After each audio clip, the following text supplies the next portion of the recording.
kesempatannya untuk saya bisa memandu acara yang sudah rutin ya diadakan oleh Kopertif, yaitu kuliah umum. Alhamdulillah, saya akan membuka acara ini. Bismillahirrahmanirrahim. Assalamualaikum warahmatullahi wabarakatuh. Selamat pagi semuanya, ya. Salawat serta salam juga tidak lupa.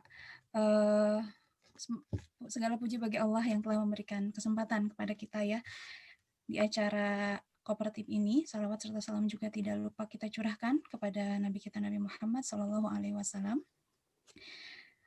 Selanjutnya untuk memberikan keberkahan dalam acara ini, kita buka dengan basmalah bersama-sama. Bismillahirrahmanirrahim. Baiklah, kita akan bacakan dulu ya. Saya akan bacakan dulu rundown dari Kopertif ya, acara kuliah umum Kopertif ini ya. Baik.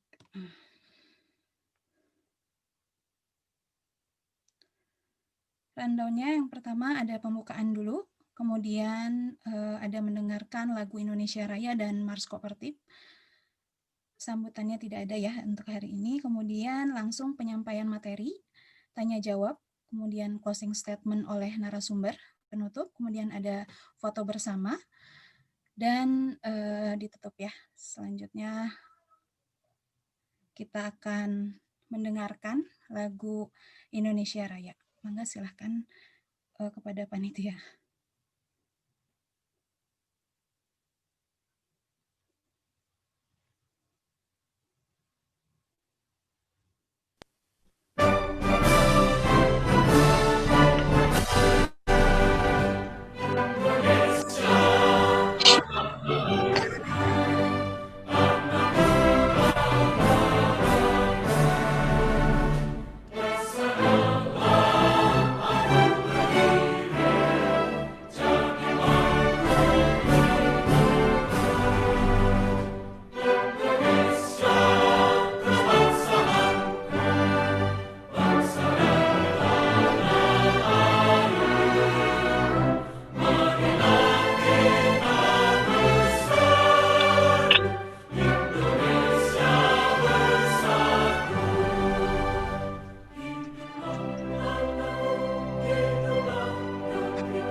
Jayalah untuk meraih cita, bersama kooperatif kita, berjaya untuk meraih asa.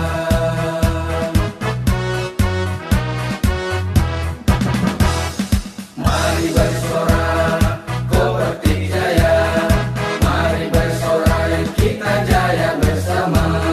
Dengan teknika kuasai dunia, Indonesia butuh kita. Biarkan merah putih di mana-mana, harumkan namanya.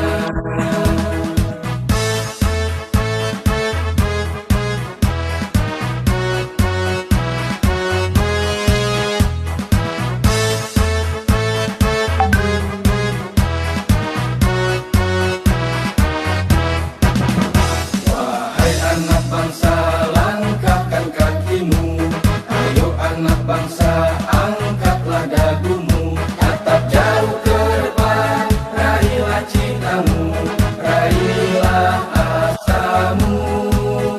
Tatap jauh ke depan, raihlah citamu, raihlah asamu.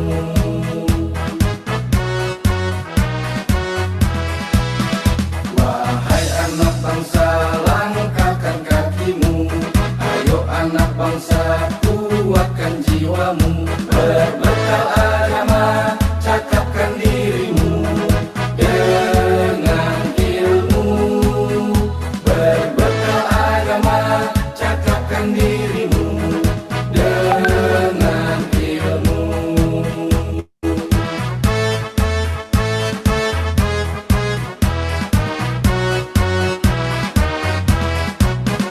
Kooperatif Indonesia, jayalah untuk meraih cita, bersama kooperatif kita, berjaya untuk meraih asa.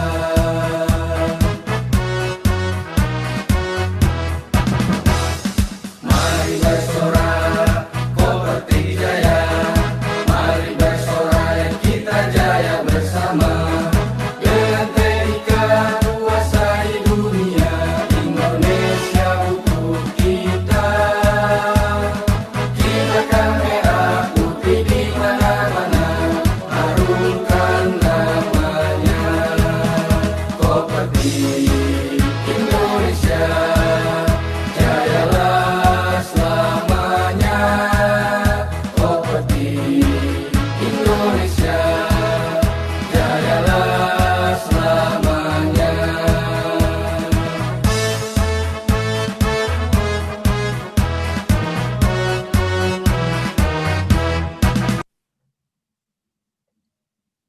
Ya, baik. Mudah-mudahan tadi dengan kita mendengarkan lagu Indonesia Raya dan Mars Kooperatif membuat pagi kita semangat ya Bapak Ibu sekalian. Baik, tidak berlama-lama kita akan mulai saja ya kuliah umum ini dengan tema Leadership Style pada Revolusi Industri 4.0 di New Normal ya. Sudah ada pemateri kita di sini, Pak Ray. Sudah ada ya Pak? Ada, Bu. Bagaimana kabarnya Pak? Kabar baik Ibu, Ibu Baik sehat? ya, semangat ya. Ya, semangat dong Bu. Alhamdulillah. Baik, sebelum kita memulai ini ya Pak, memulai materinya dan diskusi ke depannya, saya akan memperkenalkan dulu ya. Di sini ada CV dari Pak Ray ya. Nama Raymond Hasangapan Mikael Napitupulu SEME ya. Kemudian tempat lahirnya di Jakarta. Tanggal lahirnya 7 Juni 1985 ya. Kemudian beliau dari Universitas Bina Insani ya. Untuk kontak telepon mungkin nanti kalau ada yang bertanya ya Pak, nanti saya atau mau disebutkan saja Pak, boleh? Nanti aja Ibu. Oh, nanti aja. Baik, kemudian latar belakang pendidikannya S1 Universitas Katolik Atmajaya Jakarta, Fakultas Ekonomi Program Studi Akuntansi. Kemudian Magister Universitas Timbul Nusantara Jakarta, Magister Manajemen Konsentrasi MSDM. Kemudian Pak Ray ini sedang dokter ya Pak, sedang disertasi ya Pak ya. sedang Ya, Bu. S3 beliau ya di Universitas Negeri Jakarta, program Doktor Manajemen Konsentrasi MSDM. Wah, ahlinya MSDM ya Pak ya, Masya Allah. Oke, untuk pengalaman kerjanya, beliau pernah di PT Kobexindo Trakors Finance Staff ya, di 2009 sampai 2011. Kemudian PT Agel Langgeng ya, Payment Control 2011 sampai 2013. Kemudian PT Lana Rativa Senior Konsultan 2013 sampai sekarang. Wah, jadi beliau itu konsultan ya Pak ya. Kemudian pengalaman mengajarnya sudah di berbagai instansi, ada Universitas Timbul Nusantara, ada Universitas Bayangkara Jakarta Raya, kemudian Sekolah Tinggi Ilmu Manajemen Budi Bakti, kemudian Universitas Bina Insani. Ya, baik Pak Ray, sudah tidak tahan nih untuk mendengar penjelasan dari Bapak ya terkait leadership di new normal ini seperti apa sih ya Pak ya. Baik, untuk mengefektifkan waktu silahkan Bapak Ray untuk memberikan materi kepada kami.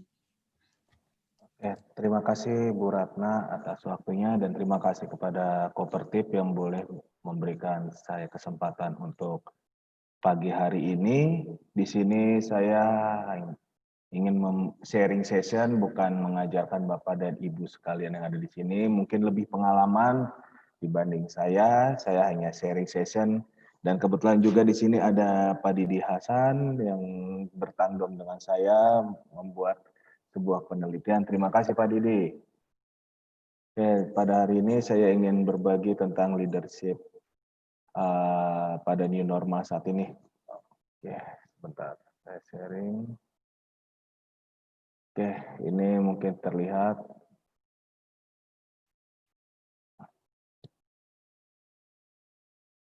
Oke, sebelum saya melanjutkan di sini, alangkah baiknya kita sama-sama melihat ini dari perspektif secara global, bukan kita untuk memojokkan satu dengan yang lainnya, tapi ini introspeksi ke diri kita masing-masing.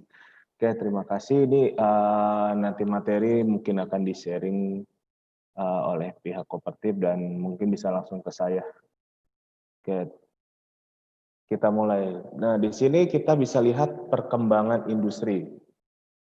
Nah, ini perkembangan industri dari industri 1.0 sampai 1.4 kita bisa lihat perkembangannya. Kita lihat di industri 1.0 itu dimulai pada tahun 1784. Itu dimulai dengan teknologi yang manual, di semua pakai tenaga uap. Masih tenaga batu bara. Dan habis itu berubah pada tahun 1870 dengan roda berjalan, itu masih menggunakan bantuan manusia. Makin ke atas di industri 3.0 itu pada tahun 1969 itu dimulai dengan adanya computerized. Itu udah ada komputer dengan mesin berjalan. Jadi di sini manusia sudah agak berkurang. Nah, pada industri 4.0 ini di 2015 sampai saat ini yang masih kita jalani, itu semua sudah IoT, Internet of Things. Jadi manusia ini sudah benar-benar minim dipergunakan di industri. Jadi sudah tinggal main handphone, gerakin semua mesin-mesin yang ada. Itu perkembangan industrinya. Nah, sekarang kita mengenal namanya gaya normal baru atau new normal. Dan di sini kan kita bisa melihat ada penggunaan masker. Yang tadinya masker itu hanya digunakan pada saat berkendara atau di rumah sakit. Sekarang kita menggunakan masker kalau di tempat umum. Nah, terus juga sering cuci tangan, terus juga jaga jarak, bawa hand sanitizer, bawa tisu, bawa perlengkapan makan sendiri, sama hindari berjabat tangan yang mungkin menjadi budaya Indonesia berjabat tangan. Jadi sekarang agak bergeser dikit gaya hidup normalnya. Oke, di sini bisa kita lihat nih, ada beberapa gaya yang mungkin dulu kita sudah tidak asing lagi lihat di kereta api. Kereta api dulu yang berdesak-desakan, udah kayak pepes ikan. Nah, sekarang kita bisa lihat di situ kereta sudah ada pembatasannya, ada yang dikasih X sama tidak. Nanti juga orang kita bisa lihat yang bekerja nih, yang biasanya berkumul, sekarang tiba-tiba menjadi kasih jarak. Nah, terus juga kita bisa lihat di sini, budaya kerja yang kita udah kenal lah, ada WFO dan WFH. Nah, WFO ini kan kita bisa lihat berganti-gantian. Walaupun ada beberapa divisi yang masih atau kantor yang masih menerapkan satu divisinya itu tetap masuk setiap hari, yaitu tergantung kebijakan bosnya. Nah, ada juga yang menerapkan WFH karena menurut atasannya, WFH itu sangat efektif untuk kesehatan bagi partnernya atau bawahannya atau pengikutnya. Karena nanti pada saat mau WFO ataupun WFH tetap akan kita menggunakan meeting secara online. Karena meeting secara langsung itu agak kurang disarankan oleh pemerintah karena itu jaga jaraknya, terus juga kesehatan mungkin ada yang lebih kuat, ada yang lagi drop, yaitu makanya disarankan untuk menjalankan meeting secara online. Oke, kita bisa lihat di sini. Nah, di sini kan kita bisa lihat ada followership, ada leadership, dan ada manajemen. Nah, ini saling keterkaitan. Di bidang pekerjaan apapun, mau di bidang IT, mau di bidang sosial, ataupun di bidang apapun, tiga hal ini menjadi satu kesatuan. Kalau kita ada leadernya, tapi nggak ada followernya, ya itu nggak bakal jalan. Ada follower, nggak ada leader, tetap tidak bisa jalan kalau tidak bisa di-manage. Nah, saya sangat tertarik satu ahli atau satu pakar. Itu dari Mary Waterfold itu yang menyatakan bahwa manajemen itu suatu seni. Jadi ini berawal dari bahasa Perancis, itu di mana dia mengartikan yaitu sebuah melaksanakan dan mengatur. Jadi manajemen itu bukan sekedar kata-kata mengatur dan melaksanakan saja, tapi itu suatu seni. Karena disinilah menariknya dari manajemen ini sendiri, mengatur benda hidup. Benda hidup yang memiliki otak, memiliki nyawa, yang dimana kita bisa saling bersinergi. Jadi bukan hanya perusahaan saja atau satu orang saja yang berpikir kita kuat di sini. Tidak. Jadi inilah gunanya manajemen untuk mengatur keseluruhan. Jadi nanti saya hanya mengambil sedikit saja, kalau nanti banyak itu menjadi mata kuliah yang satu semester. Jadi saya ingin mengutip saja sedikit. Oke, kita lihat di sini. Ada beberapa mitos yang berkembang di leadership itu sendiri. Jadi mitos yang pertama itu the birthright myth, di mana pemimpin itu dilahirkan, bukan dihasilkan. Mitos yang kedua itu the 4-hour season myth, di mana sekali pemimpin tetap pemimpin. Mitos yang ketiga the incentive myth, di mana mitos pemimpin itu memiliki intensitas perasaan lebih tinggi dibanding orang kebanyakan. Jadi ini mitos-mitos yang berkembang. Terutama mitos yang pertama itu pemimpin itu dilahirkan bukan dihasilkan. Menurut hasil diskusi saya dengan Prof. Made, dia selalu bicara leadership not Made. Karena apa? Tidak dihasilkan. Itu karena mitos yang banyak berkembang. Jadi katanya leadership itu tidak bisa dipelajari. Leadership bisa dipelajari, tetapi dari pembawaannya dia seperti apa nanti kita akan lihat. Kita seorang pemimpin atau kita seorang bos, itu ada perbedaannya. Oke, kita lihat dulu sedikit. Apa sih artinya pemimpin itu? Saya mengambil dari Gary Yoke, itu saya mengutip di buku tahun 2012. Dia bilang di mana kepemimpinan itu sebagai proses pemimpin mempengaruhi pengikutnya untuk menginterpretasikan keadaan. Pemilihan tujuan organisasi, pengorganisasian kerja, dan memotivasi pengikut untuk mencapai tujuan organisasi. Mempertahankan kerjasama dan tim kerja. Dan yang tidak kalah menariknya adalah di sini mengorganisir dukungan dan kerjasama orang dari luar organisasinya. Dan di sini di mana leadership itu saling bekerja sama, bukan hanya untuk kepentingan pribadi dia saja, karena dia bekerja untuk lembaga dia, ya berarti secara otomatis satu lembaga tersebut akan ikut campur di dalam tersebut. Oke, kita lihat sendiri. Setelah kita mengetahui leadership itu apa dari Gary Yu, sekarang kita lihat di sini. Ada kutipan dari Ivan Sepik yang mengartikan follower atau pengikut itu sendiri sebenarnya lebih didefinisikan bukan sebagai bawahan, tetapi individu dengan kehendak bebas untuk memutuskan kepada siapa mereka ikut dan kepada pemimpin mana yang mereka percaya untuk saling kerjasama hingga sukses. Pengikut yang sangat berkontribusi kepada pemimpin sudah pasti diperlukan usaha untuk pemberian motivasi kepada bawahannya untuk membangun hubungan lebih erat antar individu. Di sini menurut Ivan Sepik, bukan menurut Raymond. Oke, kita bisa lihat lagi di sini. Nah, di sini kita lihat ada gaya kepemimpinan yang saya ambil. Kenapa saya mengambil gaya kepemimpinan situasional? Karena gaya kepemimpinan kan banyak. Mungkin bapak-bapak dan ibu kalian dan rekan-rekan mahasiswa, termasuk angkatan saya juga ada di sini yang masih kuliah di Universitas Negeri Jakarta. Ya, ini di sini saya mengambil situasional. Karena apa? Karena pada saat ini adalah situasi yang kita tidak bisa duga-duga dan kita tidak bisa tahu sampai kapan pandemi ini selesai dan berakhir.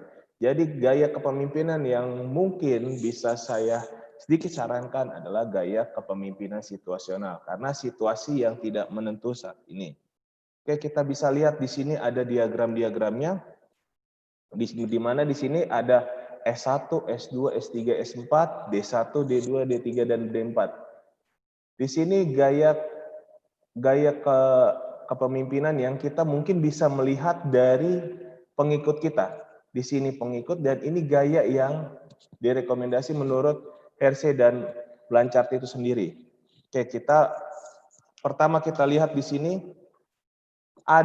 Kita lihat dari atas. Kita lihat di sini D1 itu kita bisa lihat pengikut dengan kompetensi rendah tapi komitmen tinggi. Apa sih yang perlu untuk mengimbangi atau menutup dari follower kita? Kita bisa lihat di sini adalah gaya directing. Kita harus bisa mendirect si pengikut kita itu sendiri, yaitu dengan cara ya untuk dia harus mampu untuk melakukan lebih tanggung jawab kepada pekerjaannya karena dia memiliki komitmen. Ini dia cuman rendah aja kemampuannya tapi komitmennya tinggi. Nah, kita harus bisa mengawasi bawahan kita yang lebih ketat serta tingkat kemungkinan efektif yang paling tinggi sehingga pada saat kita direct atau kita tarik itu si follower kita, dia bisa mengikuti apa yang kita inginkan karena dengan kemampuan rendah, dengan inisiatif rendah, tapi dia memiliki komitmen yang tinggi untuk memajukan divisinya. Jadi kita berlahan-lahan untuk mengajari bawahan kita agar bisa mengikuti apa yang kita inginkan. Oke, kita lihat lagi, kita naik lagi ke D2. D2 ini dia karyawan yang ya tengah-tengah lah, nggak dibilang kompetensinya rendah enggak, tinggi juga enggak, dia posisi tengah tapi rendah terhadap komitmen. Komitmennya dia rendah tapi adalah kemampuan yang masih bisa kita ajari sedikit dan dia langsung memahami. Gaya kita adalah gaya konsultasi karena Di sini adalah coaching. Coaching atau bisa kita bilang, ada yang bilang juga selling. Nah, di sini gaya kepemimpinan yang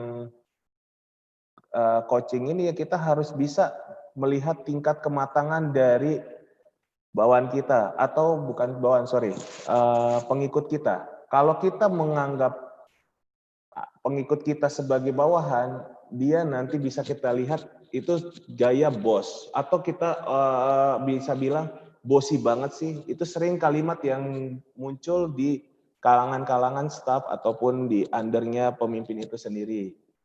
Kalau dia seorang pemimpin tidak akan keluar kalimat bosi banget sih gayanya. Nah, itulah kalimat yang sering keluar untuk mencap seseorang pemimpin yang kurang. Kita bisa lihat di sini gaya konsultasi itu sendiri. Dia ini kita harus merangkul dengan cara hati ke hati dan pikiran ke pikiran. Karena dengan kita merangkul dia seperti itu, kita kasih stimulus kepada bawahan kita bahwa kita mengerjakan ini dengan tujuan ini. Karena tidak mungkin kita bisa langsung memberikan ini kerjaan, lo harus kelarin hari ini juga, today, now. Itu tidak bisa untuk orang yang tidak rendah komitmennya. Padahal dia bisa melakukan itu cepat, tapi dia karena malas banget. Nah, itu bakal udahlah, tinggalin aja, tarsok-tarsok. Nah, itu yang kita bisa lakukan adalah melakukan dengan tingkat konsultasi. Pemimpin itu harus aware terhadap pengikutnya.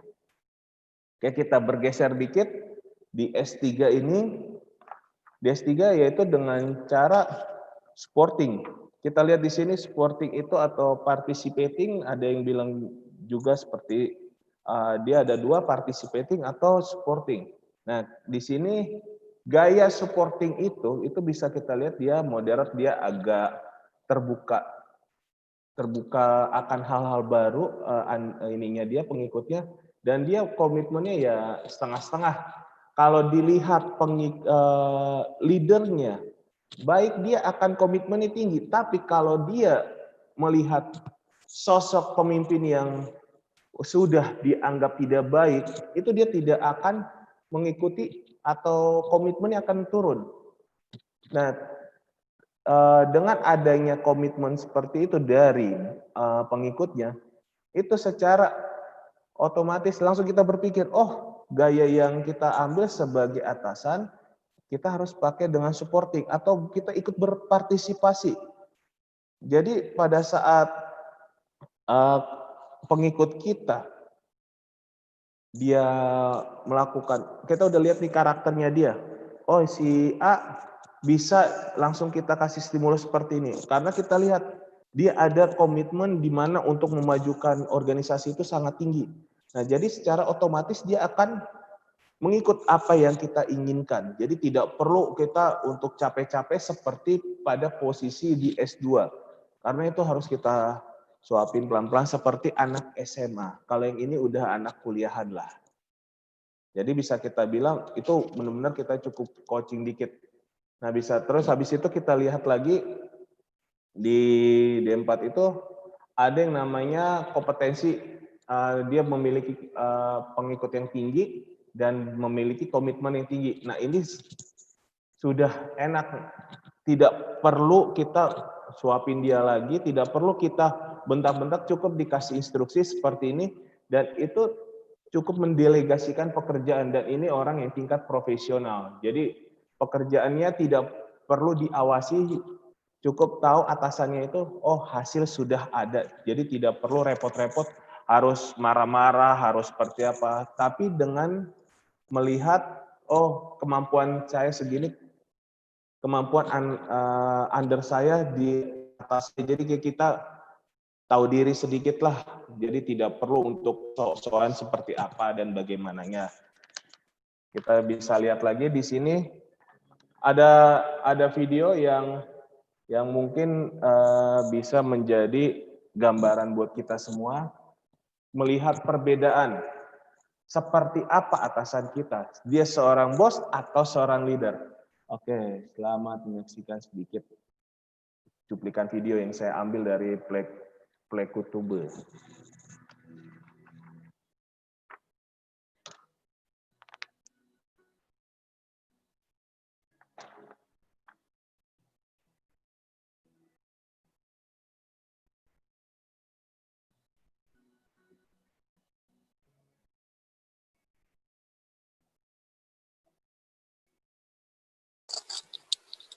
suaranya, Pak. Suaranya, Pak. Oh, tidak ada suaranya, Pak ya? Ada. Mohon maaf, Pak. Bentar, bentar, maaf.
Oke, sepotong cuplikan dari video tadi kita bisa melihat diri kita ataupun atasan kita seperti apa. Apakah kita sudah bisa dibilang leader atau belum? Karena di sini mau pengikut maupun kita sebagai atasan ataupun kita sebagai bawahan, kita tetap makhluk sosial dan kita tetap makhluk yang bisa dibina. Jadi Manusia tetap manusia yang diberikan akal pikiran sehat dan kita bisa dibilang paling mulia di antara seluruh makhluk yang ada. Ya, seperti itu. Jadi kita harus bisa melihat diri kita apakah kita sudah layak dikatakan sebagai pemimpin atau belum. Oke, kita bisa dilihat di sini. Ada kategori great leader. Di sini ada kurang lebih ada 11 kategori, di mana di sini ada seorang leader itu memiliki integritas yang tinggi. Berikutnya kita bisa lihat dia harus memiliki tujuan yang matang. Dan juga dia sebagai seorang yang memiliki pemberi contoh yang baik, juga memiliki visi apa yang akan dilakukan ke depannya, bukan now, padahal tidak tahu apa sih visi dari ke depannya pekerjaan kita ini, tidak tahu, dan lembaga kita seperti apa. Terus juga pada saat penyampaian informasi kepada pengikutnya itu harus dengan baik atau clear communication. Jadi tidak perlu ada yang menurut ini tidak jelas untuk dimengerti oleh orang lain. Mungkin buat dia itu udah ngerti kali ini, tapi belum tentu bawahannya atau orang lain tahu apa yang diinginkan. Nah, habis itu kita lihat lagi di sini. Expect to the best. Jadi kita bisa melihat dia, kita memiliki harapan yang bagus untuk pemimpin ini, untuk memajukan di kantor kita. Kita bisa lihat di situ. Jadi habis itu juga seorang pemimpin harus bisa memberikan support kepada bawahannya atau kepada rekan kerjanya. Tepatnya lebih enaknya kita bilang adalah rekan kerja, support rekan kerja. Nah, di sini juga bisa kita lihat lagi, seorang leader itu harus memberikan dorongan. Dorongan dalam bentuk motivasi juga bisa, dengan bilang, ayo semangat, kita pasti bisa. Walaupun sebenarnya kita belum tahu nih, ini kita berhasil atau tidak. Tapi setidaknya kita dengan memberikan dorongan kepada rekan kerja kita, setidaknya itu udah menjadi nilai poin plus kepada rekan kerja kita. Dan kita bisa lihat lagi di sini ada rekognisi yang dimana juga kita bisa lihat lagi ada kita lihat ada stimulating work, di mana adalah rangsangan untuk bekerja, di mana tadi seperti ada contoh kita harus diberikan, nanti pada saat pekerjaan kita tuntas kita akan seperti ini. Kalau kita tidak bisa kita akan, jadi stimulasi positif yang kita berikan kepada rekan kerja kita agar pekerjaan yang kita inginkan bisa tercapai dengan baik. Nah, habis itu kita lihat lagi di sini ada focus on team interest and needs, di mana kita juga bisa lihat kepada kebutuhan dari tim kita. Jadi organisasi kita bekerja adalah tim untuk mencapai tujuan yang diinginkan.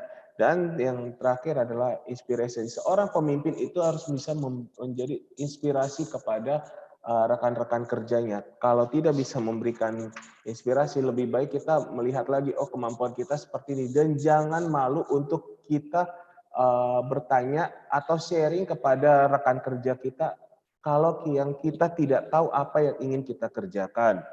Oke, saya menutup dengan kata motivasi dari Leonard Sweet, di mana inti dari kepemimpinan adalah hubungan, di mana itu untuk mempengaruhi orang untuk mencapai hal-hal bersama yang tidak dapat dicapai sendiri. Itu menurut Leonard Sweet. Oke, sekian presentasi dari saya. Mohon maaf apabila ada kata-kata yang agak meleset atau salah, karena di sini saya hanya sharing, bukan untuk menggurui Bapak-Bapak dan Ibu sekalian. Dan saat ini saya kembalikan ke Bu Ratna. Terima kasih Bu Ratna, silakan Bu Ratna. Ya, baik. Terima kasih Pak Ray atas pemaparan materinya yang luar biasa ya, terkait leadership di era new normal ini seperti apa. Baik Bapak Ibu sekalian, apakah ada yang ingin kita diskusikan bersama dengan Pak Ray ya terkait leadership? Silahkan kalau ada yang mau bisa langsung membuka audionya atau bisa juga langsung di chat ya. Saya coba lihat dulu di Ini apakah ada atau tidak? Ini pada Ya. senior saya semua ini, Bu. Baik, Pak Ray, tadi saya sangat tertarik ya dengan apa tadi katanya mitos apa bahwa leadership itu tidak dilahirkan, bukan dihasilkan ya Pak ya? Iya, Bu. Iya, berarti ini ya benar ya bahwa anggapan bahwa misalnya begini, dia mah sudah ada jiwa pemimpin dari kecil misalnya, dari kecilnya sudah ada jiwa pemimpin. Nah, bagi yang tidak memiliki itu, apakah dia masih bisa tetap memimpin gitu kan? Terkadang kan kita memang menemukan begitu ya di atasan-atasan, misalnya di sebuah perusahaan memang jiwa kepemimpinannya low gitu ya, atau ya kurang begitu ya. Apakah masih bisa dibentuk gitu ya Pak? Oke, terima kasih Bu Ratna. Ini menarik sekali dan itu menjadi sebuah perbincangan saya waktu di kuliah saya di UEJ dulu.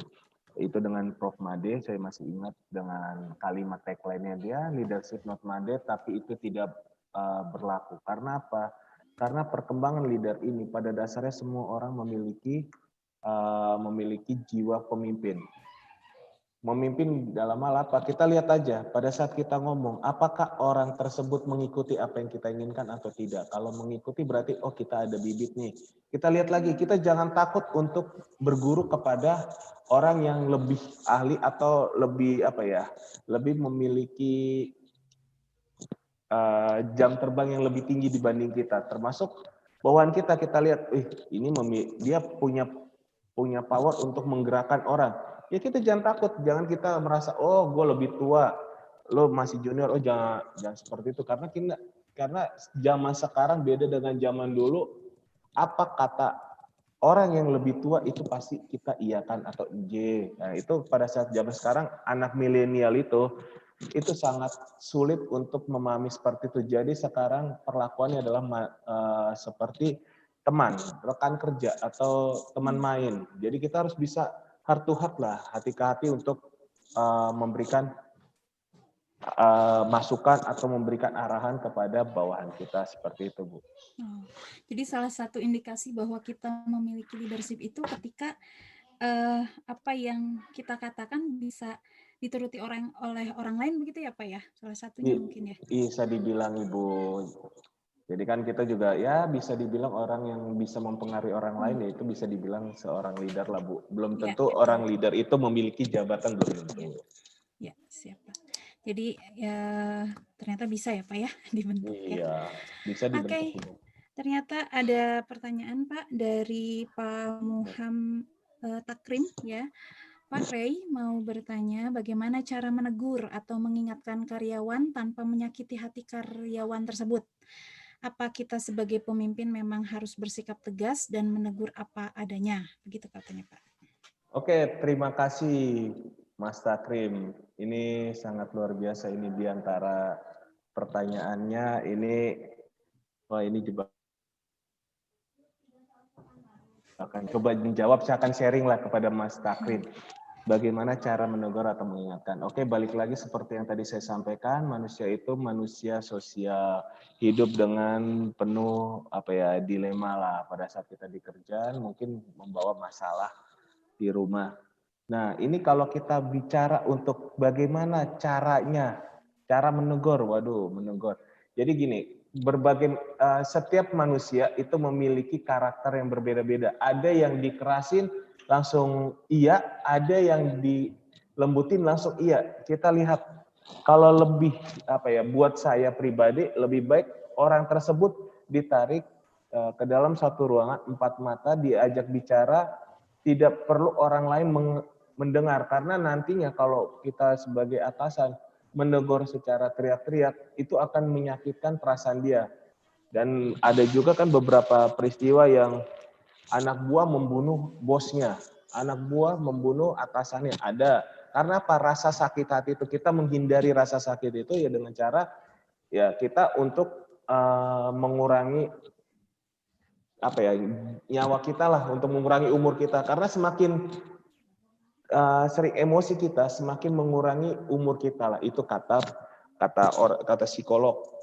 Jadi kita lebih baik kita empat mata kepada bawahan kita dan tidak perlu orang lain mengetahui apa yang kejelekan dia. Kalau udah orang lain mengetahui kejelekan dia, otomatis kan ada yang suka, ada yang tidak. Jadi nanti bukannya menjadi faktor penyemangat atau menjadi visi dari perusahaan tersebut atau organisasi tersebut, ya jadi hancur malah bisa dibilang organisasi tersebut.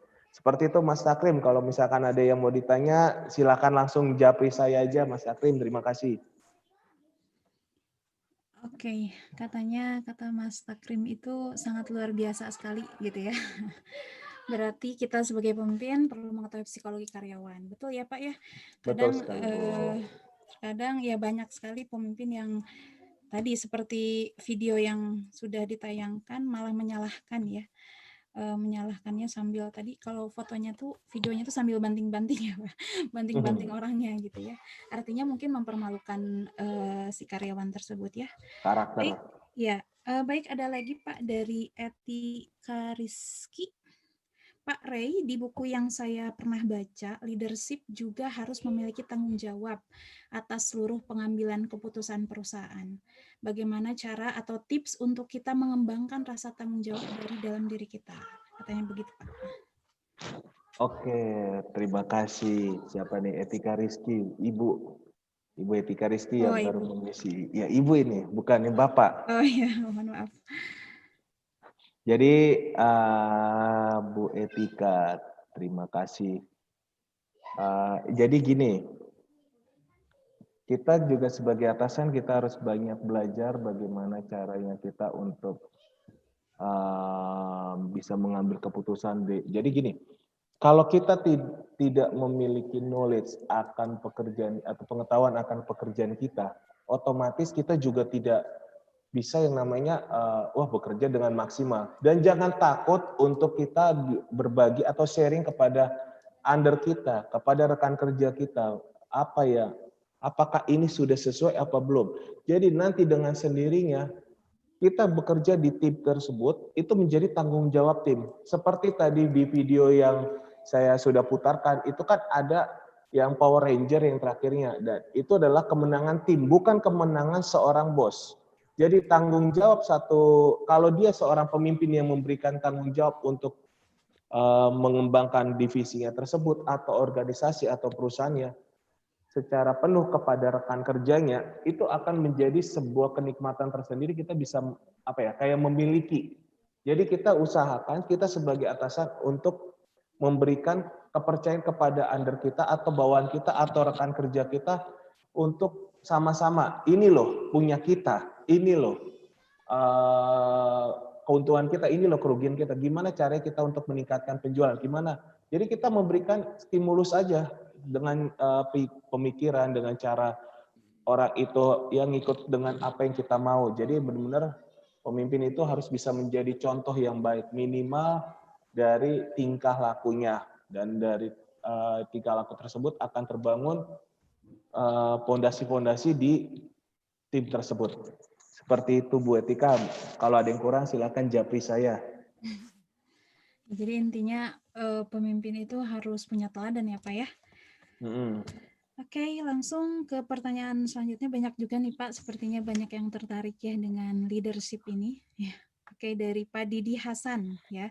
Sebagai atasan, kadang kita mutlak. Atasan kadang masih memiliki atasan lain, jadi leader, juga sebagai follower. Sebagai atasan kadang tidak mutlak. Maksudnya apa nih? Oke, sebentar. Sebagai atasan kadang tidak mutlak. Atasan kadang masih memiliki atasan lain, jadi leader, juga sebagai follower. Bisa dijelaskan korelasi antara itu? Jadi atasan itu punya atasan lagi, Pak. Dan kadang atasan itu juga sebagai follower, katanya begitu. Gitu ya? Oke, iya seperti itu Bu. Oke, terima kasih Pak Didi. Ini pertanyaan yang mirip-mirip dengan apa yang sudah kita bahas Pak Didi.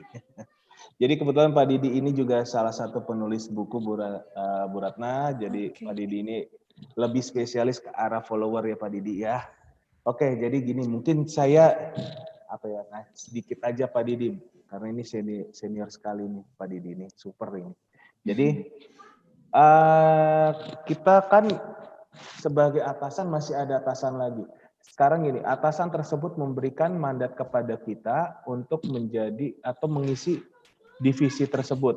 Jadi kita di posisi atasan, ya kita seperti yang tadi saya bilang, kita harus merangkul tim kita. Jadi kita bicara adalah tim di sini. Orang atau atasan kita yang atasannya, contoh atasannya Pak Didi lah, itu kan sebagai bosnya Pak Didi. Nah, jadi Pak Didi bisa lihat, oh Pak Didi sebagai follower, Pak Didi udah tahu visi dari atasan Pak Didi itu seperti apa. Jadi Pak Didi tinggal mentranslate kepada rekan kerjanya agar bisa mencapai tujuan yang diinginkan oleh atasannya Pak Didi. Jadi bisa saling bersinergi antara Pak Didi dengan bawahannya Pak Didi. Jadi Pak Didi itu posisi di tengah bisa tahu nih, oh posisi di atasan saya maunya seperti ini. Ya udah gimana caranya kita harus mentransfer atau lebih sederhanakan apa yang diinginkan sama atasan kita. Ya mungkin Pak Didi ada yang mau ditambahkan. Silakan Pak Didi kalau mau itu buka mic buat menambahkan. Pak Didi kalau ada yang ingin ditambahkan katanya Pak. Bukan dikomentarin Pak. Makasih Pak Rey. Sebetulnya saya mau kadang begini, sebagai atasan karena kita nggak mutlak punya atasan lain. Jadi kalau menurut saya adalah seperti yang tadi Pak Rey posisikan ada D1, D2, D3, D4. Artinya sebagai atasan yang juga sebagai follower, alangkah baiknya kita memposisikan diri kita sebagai yang di posisi D4 kalau nggak salah. Artinya beban bagi atasan kita adalah paling atau atasan kita itu bertindaknya seminimal mungkin kepada kita sebagai follower sehingga performance tim menjadi lebih baik. Artinya begini, kalau atasan kita berbuatnya semakin sedikit, berarti dia punya kesempatan atau punya waktu lain, punya waktu untuk membimbing yang bawahan yang lain. Jadi kita sebagai atasan harus memposisikan sebagai follower yang terbaik atau the best follower. Itu kira-kira Pak Rey. Makasih Pak Rey. Ya, terima kasih Pak Didi. Semangat sekali Pak Didi. Oke, makasih masukannya Pak Didi. Mungkin ini buat pelajaran kita bersama apa yang tadi sudah dikatakan oleh Pak Didi. Oke, lanjut lagi Bu Ratna. Selanjutnya saya ambil dari YouTube dulu ya Pak, sebelum saya ambil dari yang room chat. Dari Pak Anomwiro. Pak Raymond, apakah leadership hanya dilakukan oleh atasan? Mohon dapat di-share contoh-contoh leadership yang dapat dilakukan oleh anggota, katanya seperti itu, Pak. Oke, terima kasih. Waduh, super sekali nih pertanyaan. Super dan benar-benar bikin kita agak, ya ini sharing session ya. Jadi bawahan pun bisa menjadi seorang leader seorang leader. Jadi pada saat kita bekerja, itu kan hanya status pada saat di tempat kerja tersebut. Jadi kita di tempat kerja tersebut, kalau atasan kita sudah memberikan tanggung jawab kepada kita harus untuk mencapai visi tertentu untuk tujuan organisasi, ya secara otomatis masing-masing dari anggota organisasi tersebut memberikan pemikiran, oh kita harus majuin dengan cara seperti ini, seperti ini. Itu udah merupakan menjadi salah satu gaya leader, di mana saran kita akan dilakukan oleh orang lain. Ya dengan kita ngomong dan orang lain mengikuti apa yang kita inginkan, itu udah menjadi sebuah leader, seorang pemimpin. Jadi bukan hanya jabatan tertentu saja, jabatan hanya sesaat. Tetapi kalau untuk gaya kepemimpinan itu ada dimiliki saya bilang ya ya pasti dimiliki oleh manusia, karena manusia itu kan makhluk sempurna. Cuman bagaimana cara kita menggalinya aja, menggali potensi apa yang kita miliki. Jadi kita jangan terlalu serakah untuk mempelajari semua ilmu. Nah itu jadi tidak spesifik, tidak spesialis. Kita harus memahami satu, karena apa, nanti kita lebih baik kita dianggap sebagai manusia spesialis dibanding manusia yang gado-gado campur aduk semua ilmunya. Dan ini sekalian saya akan menjawab pertanyaan dari Hani Paulawi. Jadi kalau misalkan kan tadi seperti yang sudah ada di video, kalau orang itu ngebosi seperti apa? Ya kalau ngebosi ya balik lagi, organisasi tersebut ya umurnya biasanya sih itu tidak akan bertahan lama, dan biasanya yang ada apa, pengikutnya akan mengalami pemberontakan dan tidak ada hasil yang maksimal terhadap bagian tersebut. Jadi tinggal kita balik lagi, apakah kita mau menyikapi atasan seperti itu seperti apa, ya udah, apa kata dia, setidaknya itu udah kayak masuk kiri keluar kanan. Tetapi kita sebagai bawahan, sebagai pengikut, kalau sudah tidak bisa diberikan gambaran atau masukan kepada atasan kita, ya lebih baik kita bekerja ke lebih baik lagi lah untuk demi si organisasi tersebut. Ya kita tutup lah, karena jabatan kan hanya sesaat. Seperti itulah Pak Hanif. Ya. Oke, Bu Ratna. Terima kasih atas jawabannya Pak Rey. Ada lagi, saya ambil lagi dari YouTube ya Pak ya. Bagaimana dengan atasan yang cenderung sudah apatis dengan bawahannya sendiri dan hanya mementingkan kelompoknya? Begitu Pak. Waduh, serem-serem semua ya pertanyaannya ya. Banyak Pak yang bertanya ya. Itu dari mana Ibu pertanyaannya Ibu? Dari Pak Wahyu Nur, ini ibu-ibu kayaknya ya, Bu Wahyu Nur Hayati Pak, dari YouTube ya. Bagaimana atasan cenderung yang dengan apatis sebenarnya? Oh berat ya. Jadi balik lagi itu ya kita harus banyak-banyak dulu. Soalnya gimana ya, kalau misalkan masih menggunakan sistem otoriter, itu untuk zaman saat ini terus terang itu sudah tidak berlaku, bahkan yang ada nanti ditinggalkan. Apalagi kalau kita bicara kita perusahaan atau organisasi jasa yang non-profit, yang ada apa, satu-satu keluar. Karena apa, kita nggak ada ketergantungan akan hal tersebut. Ya kita setidaknya kita memahami, sekarang udah waktunya lah manusia itu dimanusiakan. Dengan cara apa ya? Sekarang kan makanya perkembangan ilmu manajemen itu bukan human resource management lagi, tapi udah human capital. Di mana capital itu ya manusia itu sebagai aset, bukan sebagai expense atau biaya. Kalau kita udah bicara manusia atau karyawan atau bawahan kita sebagai biaya, ya yang ada apa? Divisi atau organisasi tersebut ya udah minimal jalan di tempat atau lebih parahnya ya akan turun. Seperti itu Bu, ya mungkin kita harus lebih banyak memahami manusia, karakter manusianya seperti apa, apalagi udah bekerja lebih dari 3 bulan, setidaknya orang tersebut udah tahu dong, dia yang disukai sama bawahannya tidak disukai, jadi hindarin lah yang tidak disukai oleh bawahannya. Seperti itu Bu, mungkin nanti ada yang bisa menambahkan. Ya. Terima kasih Bu Ratna. Ya baik, terima kasih atas jawabannya Pak. Selanjutnya ada dari Ibu Afin Senia Vindi. Pak Rey mau bertanya, kami kan adalah seorang dosen. Bagaimana cara kami mendidik mahasiswa agar timbul jiwa leadership-nya? Wah, bagus ya pertanyaannya. Waduh, bagus sekali Bu Afi Senia. Oke, terima kasih Bu Afi. Bagaimana kami seorang dosen, saya juga seorang dosen Bu. Bagaimana cara mendidik mahasiswa agar timbul jiwa leadership yang baik? Jadi gini Bu, kalau bicara dosen ya kita sama-sama satu profesi Bu, termasuk Bu Ratna ya Bu ya. Ya jadi kita di sini, kalau saya menerapkan ke mahasiswa saya dosen yang memberikan atau share ilmu.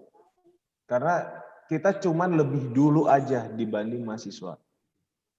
Kita kayak saya terus terang saya tidak pernah bilang, oh gue lebih pintar dibanding lo. Tidak, karena apa? Mahasiswa memiliki kelebihan apa yang kita tidak punya, kita tinggal belajar sama dia. Jangan merasa, oh ntar gengsi gue turun, ntar pamor gue turun sebagai dosen. Malah kita harus setidaknya apa yang lagi trending di mahasiswa, ya kita lihat. Oh kita tidak boleh menjauh, kita malah lihat, oh kayak misalkan kayak bahasa-bahasa mereka yang bahasa broken yang mereka kita lihat, oh broken. Oh sekarang ini lagi bahasa-bahasa alay gimana. Ya kita, oh yang penting kita tahu, setidaknya kita tidak dibodoh-bodohi sama mereka. Jadi itu, ini loh, dengan kita melihat mereka aja, dengan gaya penampilan, dengan gaya omongan, itu udah menunjukkan mereka itu sosok apa ya, pemimpin tapi tidak di satu posisi. Jadi kita asah aja pelan-pelan bagaimana cara mereka berkomunikasi yang baik. Jadi kayak orang itu memiliki kemampuan intelektual yang kita harus bisa gali dan kita harus ajak komunikasi apa yang dia suka. Kalau dia udah tidak suka ya kita hindarin lah. Jadi misalkan kayak kita nih ngajar apa ya, saya kasih contohnya ya. Oh, pengantar akuntansi. Pengantar akuntansi itu kan mahasiswa ini bisa untuk mengerjakan dari transaksi sampai dengan laporan. Tetapi dia tidak bisa mengutarakan dengan kalimat. Ya kita pelan-pelan kita ajarin. Lama-lama dia bakal memahami, oke gini. Dan secara tidak langsung dengan dia mengerjakan pekerjaannya dia, itu sudah bisa kita lihat itu seorang pemimpin. Karena apa? Oh, orang lain mengikuti apa yang dia pengen. Karena dengan dia mengerjakan aja kan kayak kita ngasih contekan nih, berarti kan orang lain mengikuti apa yang kita inginkan. Ya kita juga mahasiswa juga pasti kan kita nyontek nih, oh kita follower berarti. Kalau kita ngasih contekan ya kita diikutin lah, kita seorang leader. Seperti itulah kurang lebihnya Bu Afi. Nanti kita bisa ngopi-ngopi bareng ke Bu Afi. Bareng sama Pak Hanif. Oh iya. Teman semua sepertinya Pak, betul. Ini kebetulan ini dekat-dekatan Bu. Oh begitu, iya siap. Iya duduknya, duduk di satu lantai. Oh gitu, iya siap. Nanti mungkin Bapak Ibu yang belum kurang terlalu jelas nanti bisa langsung ngobrol langsung ya Pak ya. Oh siap Pak Ibu. Ray. Saya mau open Bu. Ada lagi yang pertanyaan lain, mungkin ada yang mau open mic? Silahkan mau yang pertanyaan langsung boleh. Karena di sini sudah habis Pak untuk pertanyaan di mana? Di Zoom dan di YouTube sudah habis ya. Itu Bu, satu Bu. Ini Bu Etika ada. Rizky lagi nih. Oh iya siap. Oke, dari Ibu Etika Rizky, Pak Ray, saya sangat tertarik dengan leadership. Saya mau bertanya lagi, bagaimana cara kita sebagai pemimpin mengukur kemampuan pegawai atau karyawan kita memahami pekerjaannya, dan bagaimana cara mengukur pekerjaan yang dilakukan karyawan kita sudah sesuai instruksi atau belum ya, instruksi kita. Gitu. Waduh. Ya, terima kasih Bu Etika. Ini kita bisa buka satu kelas ini Bu kalau buat menjawab Bu Etika ini.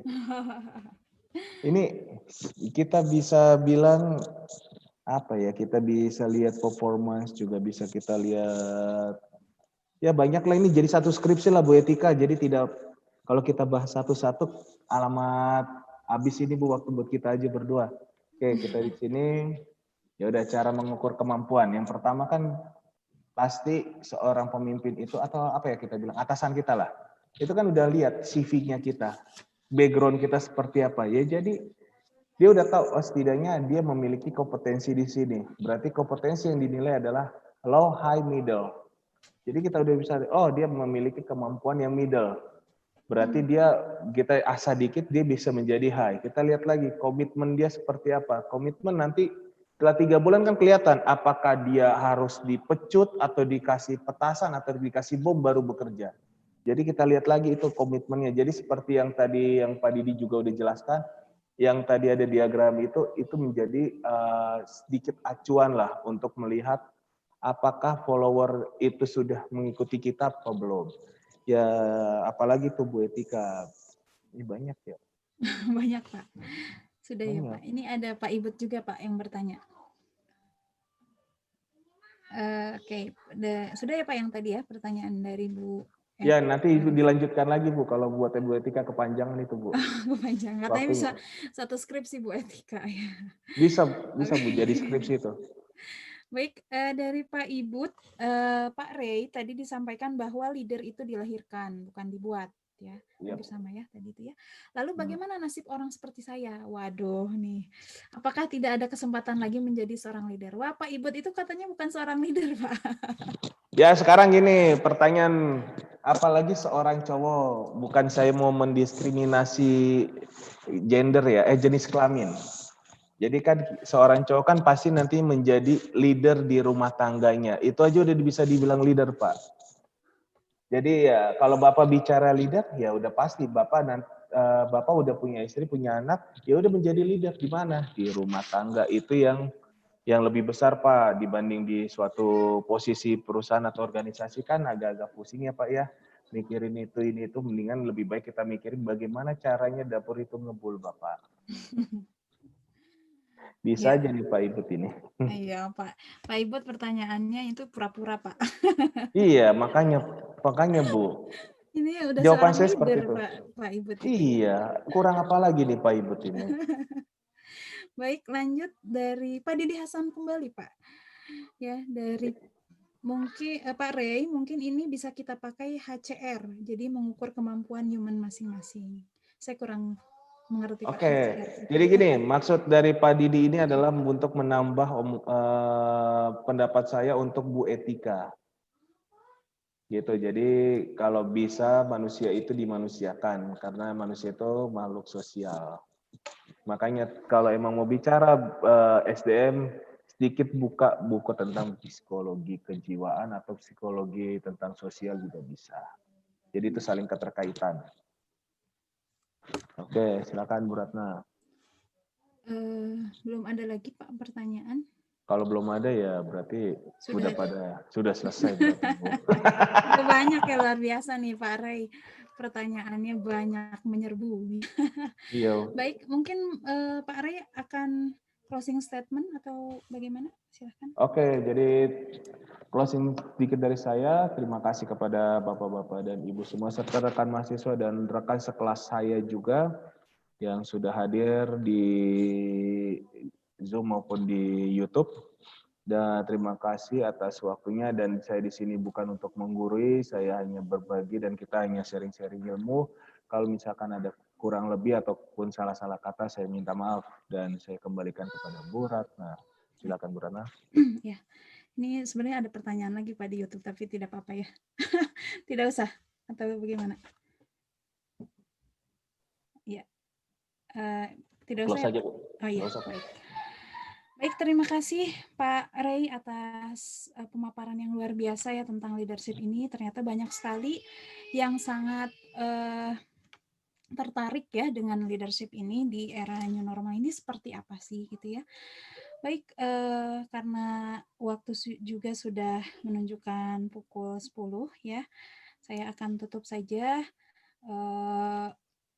kuliah umum ya Kopertip dengan tema leadership style pada revolusi industri 4.0 di new normal ini dengan alhamdulillahirabbil alamin. Mohon maaf bila ada kesalahan, Pak Ray, mohon maaf apabila saya ada salah-salah kata. Terima kasih semuanya Bapak dan Ibu sekalian yang saya hormati. Saya tutup dengan wassalamualaikum warahmatullahi wabarakatuh. Saya kembalikan lagi kepada Pak Ibut ya Pak. Silakan. Terima kasih Pak Raymond. Sama-sama Bu Etika. Pak Ibut? Pak Ibutnya mana ini?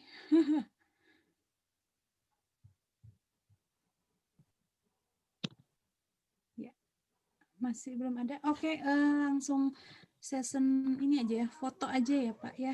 Boleh Bu, foto dulu Bu, Oke, foto-foto silakan dulu sambil nunggu. semua Ibu Bapak.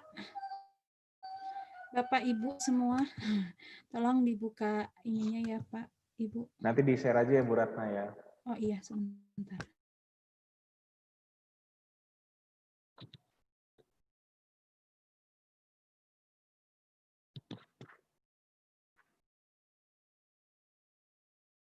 Bu Etika senyum.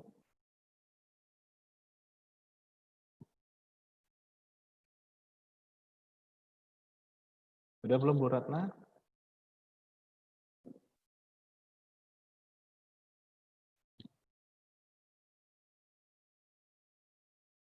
Mic-nya Bu Ratna.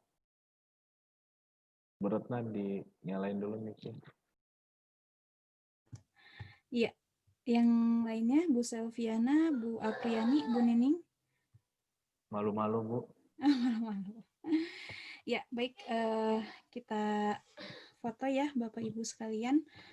Senyum ya Bu, Bapak. Oke, 1, 2, 3. Ya. Oke, saya copy dulu sebentar. Ayo Pak Hanif, senyum Pak Hanif. Sebentar.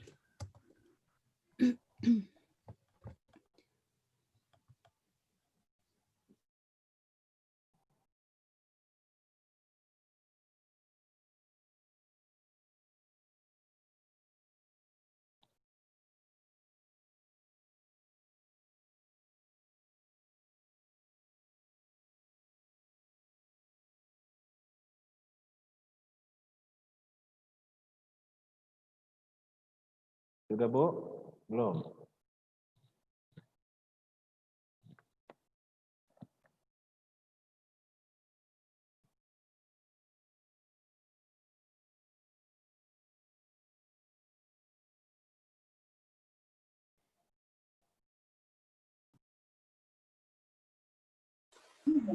Ini video kompak sekali nih. Oke. Mantap video kompak sekali. Nggak ada tuh.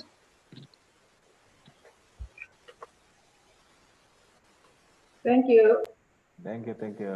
Oke, silakan Bu Ratna.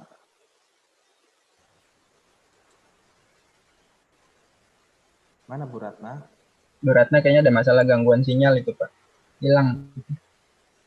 Oke, silakan. Ini biar saya. Oke, silakan Pak Ibut untuk ditutup. Baik. Atas partisipasinya dan juga rekan-rekan mahasiswa semuanya, alhamdulillah kita telah menyelesaikan kuliah yang luar biasa sekali dari Pak Raymond. Makasih Pak Raymond atas sharing ilmunya. Sangat bermanfaat buat kita semuanya. Mudah-mudahan bisa Amin. kita terapkan. Bu Ratna silakan ditutup Bu Ratna. Ini ada Bu Ratna lagi. Ini Oh, ada Bu Ratna lagi. tiba-tiba saya keluar sendiri Pak. Ya.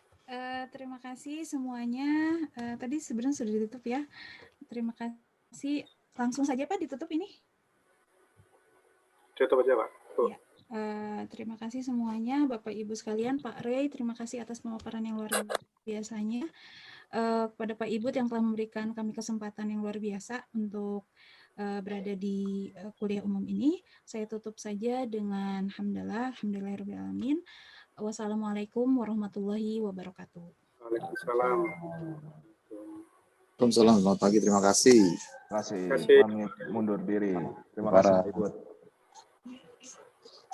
panitia dan narasumber. Bang Raymond.